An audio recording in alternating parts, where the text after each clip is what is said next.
the reason why I take it back to that, there are a number of people in the United States right now that will not vote for anyone who is not supporting reparations. That is a big movement that's happening right now in the United States.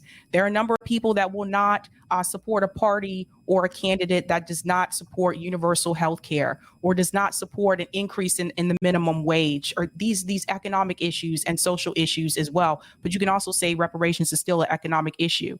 So these are some of the problems that candidates running through this party may run into. And what do they say if they approach a group of people and someone in the crowd says, well, do you support reparations?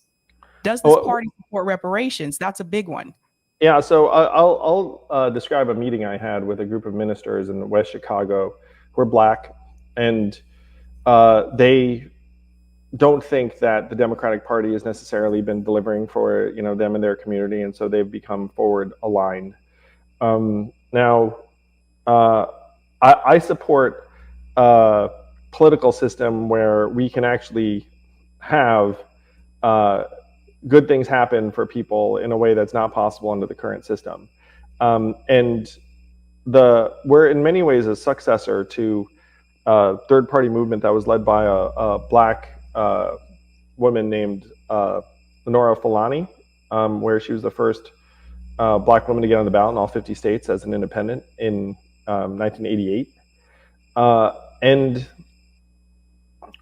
in my mind, this system is not working for a lot of people. Certainly people of color have like a very strong claim to the fact that this system's not working for you, your families, your communities. That's what these ministers in West Chicago have concluded. And so we've come together to say, let's try and change that. Let's try and change the system. Now, if someone says to me like, hey, like, will this party be for X?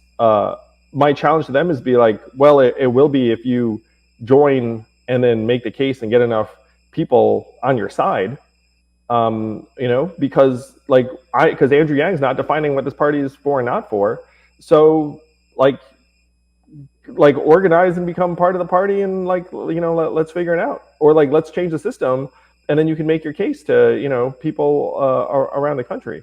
But if you set that up as a threshold in the beginning, you're just playing into their hands. When I say their hands, I mean the two parties' hands, where they're just like, they're being like, we're untouchable, can't touch us, need $1 billion, you're fucked. And like that's going to continue until we're willing to make common cause with people who are at least open-minded enough to say, like, you know what, like I'm not going to like necessarily run around having concluded what the best answers are. But I respect your humanity. Like I love my fellow Americans. And after we make these changes, I'm willing to sit and listen to anyone's solution that's going to help move them and theirs forward. In many ways, Sabrina, what I'm arguing is that this is practical.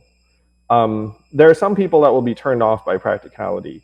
I'm very much turned on by practicality, like, in the sense of, it's like, but believe it or not, I actually want to see the shit that I campaigned on happen in real life.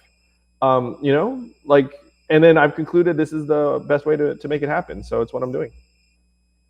Okay. One of the questions I have in reference to funding for a forward party. So a lot of us want grassroots movement, grassroots support. Would forward party accept